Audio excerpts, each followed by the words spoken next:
Alhamdulillahilladzi biqadratihi yusarriful ayyami wasyuhur. Ahmaduhu subhanahu wa ta'ala hamda man ala ni'amihi syakur. Ashhadu an la ilaha illallah wahdahu la syarika lah wa huwal azizul ghafur. Wa asyhadu anna sayyidana Muhammadan abduhu wa rasuluh al-hadhi ila dinillahi wasyakur. Allahumma salli wa sallim ala sayyidina Muhammad wa ala alihi wa ashabihi wa man tabi'ahum bi ihsani ila yaumil ba'si wan nusyur. Amma ba'du. Faya ayyuhan nas usikum wa nafsi bitaqwallahi azza wa jalla fattaqullaha rahimakumullah faqad fazal muttaqun. Ayyuhal hadirun rahimakumullah. Pertama-tama marilah kita senantiasa memanjatkan puji syukur kehadirat Allah Subhanahu wa ta'ala atas nikmat yang dilampahkannya tidak terhitung banyaknya ini, terutama nikmat sehat, nikmat iman dan Islam, sehingga kita semua dapat melewati bulan puasa di bulan Ramadan Mubarak tahun 1442 Hijriah ini. Kedua kalinya, marilah kita selalu meningkatkan ketakwaan kita kepada Allah dengan sebenar-benarnya takwa. Dan janganlah kita sekali-kali mati tanpa membawa iman dan Islam dalam dada kita.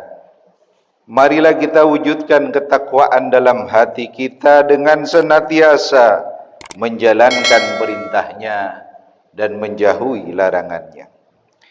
Ma'asyiral muslimin rahimakumullah, di antara bukti ketakwaan kita kepada Allah, salah satunya adalah menggapai ridha kedua orang tua kita. Seorang anak meskipun telah berkeluarga, tetap wajib hukumnya berbakti kepada kedua orang tuanya, yaitu memiliki akhlak birrul walidain. Kewajiban ini tidaklah gugur walaupun seorang anak telah berkeluarga. Dalam Al-Quranul Karim Allah berfirman dalam surat An-Nisa ayat 36, A'udzu billahi minasyaitonir rajim. Bismillahirrahmanirrahim. Wa'budullaha wa la tusyriku bih syai'a wa bil walidaini ihsana. Beribadahlah kalian kepada Allah dan janganlah kalian mempersekutukannya dengan satu apapun, dan berbuat baiklah kalian kepada kedua orang tua. Namun sangat disayangkan betapa banyak di akhir zaman ini anak yang durhaka terhadap kedua orang tuanya. Tidak sedikit ditemukan anak yang mengabaikan nasihat orang tuanya, bahkan berlaku kasar terhadap mereka, sengaja membiarkan mereka tidak terawat atau bahkan membuat mereka menderita. Padahal jelas dalam Al-Quran Allah Azza wa Jalla memerintahkan kita untuk berbakti kepada kedua orang tua kita. Surat Al-Isra ayat 23 sampai 24. Allah berfirman, wa qadha rabbuka alla ta'budu illa iyyah bil walidaini ihsana imma yablughanna 'indakal kibara ahaduhuma aw kilahuma fala taqul lahumā uff wala tanharhuma wa qul lahumā qawlan karima. Yang artinya, dan Rabbmu telah memerintahkan agar kamu jangan beribadah melainkan hanya kepada Allah, dan hendaklah berbuat baik kepada ibu bapakmu. Jika salah seorang di antara keduanya atau keduanya sampai berusia lanjut dalam perawatanmu, maka sekali-kali janganlah engkau mengatakan kepadanya perkataan dan janganlah engkau membentak keduanya, dan ucapkanlah kepada keduanya perkataan yang baik. Ini anjuran Allah yang mewajibkan kepada seluruh hambanya untuk birrul walidain, yaitu berbakti kepada kedua orang tuanya. Ma'asyiral muslimin rahimakumullah, dari Abu Hurairah radhiyallahu an, beliau berkata, seorang datang kepada Rasulullah sallallahu alaihi wasallam dan bertanya, wahai Rasul, kepada siapakah aku harus berbakti pertama kali? Nabi sallallahu alaihi wasallam menjawab, ibumu. Kemudian kepada siapa lagi ya Rasul? Nabi juga menjawab, ibumu. Orang tersebut bertanya kembali, kemudian siapa lagi ya Rasul? Beliau menjawab, ibumu. Terus siapa lagi ya Rasulullah? Nabi sallallahu alaihi wasallam mengakhiri jawabannya, kemudian adalah ayahmu. Sebuah risalah seorang ahli ibadah yang bernama Alqamah pada masa Rasulullah sallallahu alaihi wasallam. Kesehariannya Alqamah ini adalah orang yang selalu berzikir dan taat ibadah. Ia pun senang bersedekah, mengerjakan kebaikan-kebaikan lainnya. Ia tinggal di semua rumah bersama istri yang sangat dicintainya. Sementara ibunya yang sudah tua tinggal sendirian di sebuah desa. Suatu saat Alqamah ini jatuh sakit. Makin lama makin parah sakitnya. Akhirnya istri yang dicintainya mendapati Alqamah sedang mengalami nazak atau sakaratul maut. Kemudian istrinya mengutus untuk melaporkannya kepada Rasulullah sallallahu alaihi wasallam. Rasulullah sallallahu alaihi wasallam juga akhirnya mengutus 3 orang sahabat, yaitu Bilal, Ammar dan Suaib, untuk menengok Alqamah ini. Beliau berpesan agar mereka membisikkan kalimat talqin pada Alqamah, karena Alqamah dalam keadaan sakaratul maut, dalam keadaan nazak. Namun apa yang terjadi, ma'asyiral muslimin, berkali-kali ketika membisikkan kalimat talqin sahabat Rasul ini, berkali-kali pula Alqamah seperti terkunci mulutnya. Akhirnya ketika sahabat kembali dan bercerita kepada Rasul, apakah orang tua Alqamah ini masih hidup? Kata Rasul. Sahabat menjawab, wahai Rasulullah, Alqamah mempunyai seorang ibu yang sudah tua, namun tinggal sendirian di sebuah rumah di desa. Kalau begitu pergilah kalian menemuinya dan membawanya kemari. Maka pergilah Bilal, Ammar dan Suaib pagi itu juga untuk membawa ibunda Alqamah pada Rasulullah sallallahu alaihi wasallam. Lalu Rasulullah bertanya, wahai ibunda Alqamah, aku ingin bertanya kepadamu dan jawablah dengan jujur. Bagaimana kesaksian ibu terhadap putra ibu yang bernama Alqamah ini? Karena dia sedang lagi dalam keadaan nazak sakaratul maut. Ibunda Alqamah di depan Rasulullah bercerita, Alqamah adalah orang anak laki-laki yang ahli ibadah, ahli puasa, ahli sedekah. Akan tetapi ya Rasulullah, aku sangat marah kepadanya ya Rasulullah. Ibu Alqamah tidak dapat membendung air matanya. Ia menangis terisak-isak di depan Rasulullah. Rasulullah bertanya, apa masalahnya ibu? Ibunda Alqamah melanjutkan, semenjak Alqamah menikah dengan wanita yang cantik yang dicintainya, ia mulai melupakan aku, meremehkan aku. Ia lebih mementingkan istrinya dibandingkan aku. Suatu ketika aku kelaparan dan aku datang ke rumahnya untuk meminta sesuap makanan. Apa yang ia katakan? Jangan ambil ini ibu, ini makanan istriku, nanti dia marah kepadaku. Dan yang paling menyakitkan, pada suatu saat aku sakit, Alqamah sama sekali tidak menjengukku karena dia tidak diizinkan oleh istrinya. Rasulullah sallallahu alaihi wasallam mendengar ini berkata, wahai sahabatku, ini penyebab kenapa Alqamah terkunci mulutnya. Begitu dibisikkan talqin, maka wahai sahabatku, cari dan kumpulkan kayu bakar sebanyak mungkin. Karena apa? Ibunda Alqamah bertanya, untuk apakah kayu bakar ini ya Rasulullah? Maukah kamu azab Allah dan lebih mengerikan daripada api kayu bakar ini? Karena Alqamah telah durhaka kepadamu dan kamu tidak dapat memaafkannya. Seketika itu terdengar tangisan dari ibunda Alqamah memelas dan meminta kepada Rasulullah sallallahu alaihi wasallam. Rasulullah, betapapun marahnya aku kepada Alqamah, mana mungkin aku rela melihat dia dibakar api ya Rasulullah. Mohon jangan lakukan itu ya Rasulullah. Baik, kata Rasul, Kalau memang itu keinginanmu, Allah akan mengampuni dosa Alqamah. Maka ibu harus mau memanfaatkan semua kesalahan Alqamah. Baiklah ya Rasulullah, kata ibunda Alqamah, bersaksi aku kepada Allah dan para malaikatnya dan di depan kalian semua, mulai sekarang aku memaafkan semua kesalahan yang pernah dilakukan oleh Alqamah terhadapku dan aku meridainya. Subhanallah, Allahu Akbar. Disinilah letak betapa besar seorang kasih sayang orang tua kepada kita. Walaupun dia telah tergores hatinya, namun dia masih menyayangi anaknya. Ibarat pepatah mengatakan kasih ibu sepanjang jalan, sedangkan kasih anak sepanjang galah. Fakta menunjukkan satu orang tua bisa merawat 10 anaknya, namun belum tentu 10 anak dapat merawat satu orang tuanya. Ma'asyiral muslimin, di akhir risalah ini Alqamah dengan ridha ibunya akhirnya dapat mengucapkan kalimat talqin la ilaha illallah Muhammadar Rasulullah. Kemudian Alqamah meninggal dengan tenang.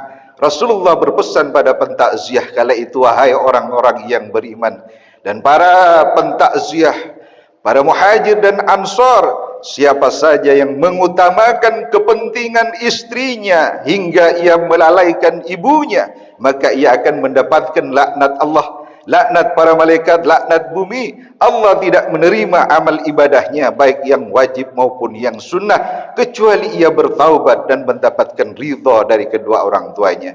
Ingat saudara-saudaraku, orang tua terutama adalah orang tua, doanya yang mustajabah, terutama ibu, dan ridha Allah terletak pada ridha kedua orang tua kita.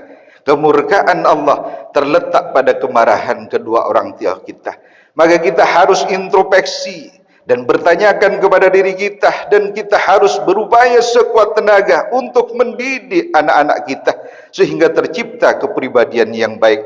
Tidak hanya kuat pendidikan umumnya, literasi matematikanya bagus, literasi bahasa Inggrisnya bagus, literasi ICT-nya bagus.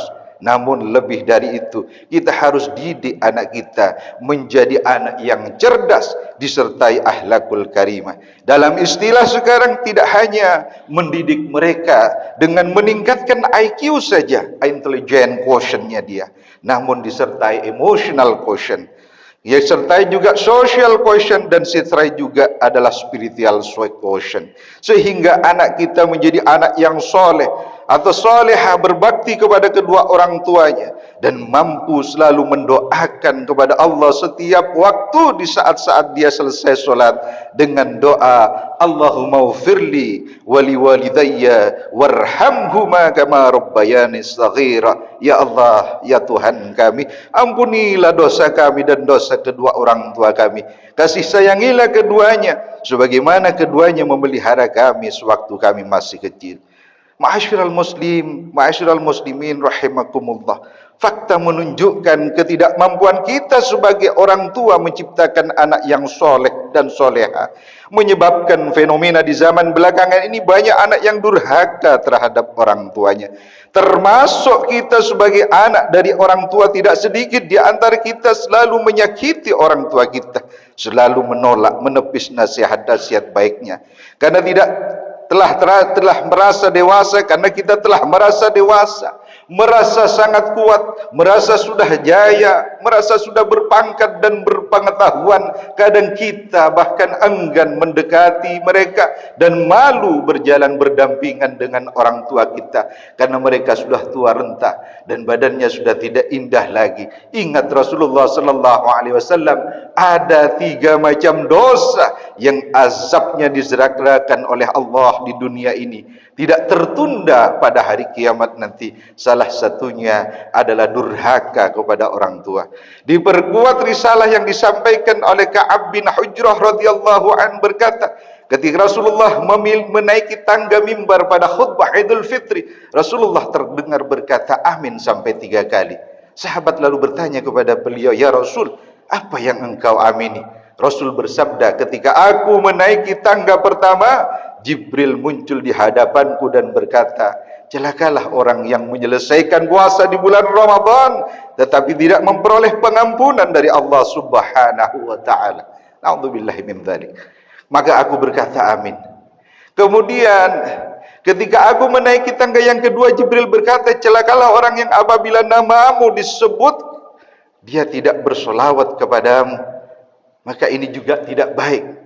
Kemudian aku berkata amin. Ketika aku melangkah yang terakhir ke tangga yang ketiga, Jibril berkata, celakalah orang yang mendapati ibunya yang masih hidup tetapi tidak mendapatkan ridhonya sehingga menyebabkan tertolaknya semua amalannya. Aku pun berkata amin. Maka ini Rasulullah mengatakan, ridallahu fi ridal walidain wa suhtullah fi suhtil walidain. Oleh karena itu, ma'asyiral muslimin rahimakumullah, jangan sekali-kali kita memindahkan syurga yang ada di telapak kaki ibu kepada telapak kaki istri kita, karena sama sekali tidak akan mendatangkan ridha Allah subhanahu wa ta'ala, malah justru akan mendatangkan murka Allah subhanahu wa ta'ala. Semoga seluruh ibadah kita di bulan Ramadan diterima oleh Allah dan kita selalu mendapatkan ridha kedua orang tua kita. Amin ya rabbal alamin. Barakallahu li wa lakum fil Qur'anil azim wa nafa'ani wa iyyakum bima fihi minal ayati wadh-dzakaril hakim wa taqabbal minni wa minkum tilawatuhu innahu was-sami'ul alim fastaghfiru innahu huwar ghafurur rahim.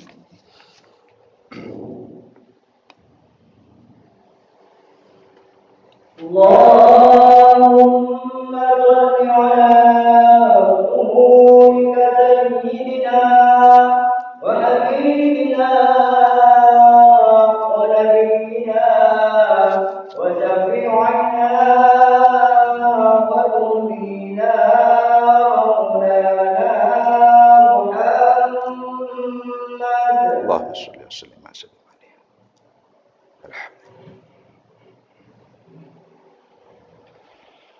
Innal hamdalillah nahmaduhu wa nasta'inuhu wa nastaghfiruhu wa na'udzu billahi min syururi anfusina a'malina may yahdihillahu fala mudilla lahu wa may yudlil fala hadiya lahu asyhadu an la ilaha illallah wahdahu la syarika lahu wa asyhadu anna Muhammadan abduhu wa rasuluhu sallallahu alaihi wasallam tasliman katsira amma ba'du fa ya ibadallah ittaqullaha haqqa tuqatih wa la tamutunna illa wa antum muslimun. Amin. Allahumma fir lil mu'minina wal mu'minat wal muslimina wal muslimat al ahya'i minhum wal amwat innaka sami'an qaribun mujibud da'wat wa qadhiyal hajat. Allahumma rabbana la tuzigh qulubana ba'da idh hadaitana wa hab lana min ladunka rahmah innaka antal wahhab. Rabbana la taj'al fi qulubina ghillan lil ladzina amanu rabbana innaka ra'ufur rahim. Rabbana hab lana min azwajina wa dhurriyyatina qurrata a'yun waj'alna lil muttaqina imama. Rabbana atina fid dunya hasanah wa fil akhirati hasanah wa qina adzaban nar. Ibadallah, innallaha ya'muru bil adli wal ihsan wa ita'i dzil qurba wa yanha 'anil fahsya'i wal munkar wal baghi ya'idukum la'allakum tadhakkarun. Fadhkurullahal 'azima yadhkurkum washkuru 'ala ni'amihi yazidkum wa la dzikrullahi akbar wallahu ya'lamu ma tasna'un. Aqimus shalah.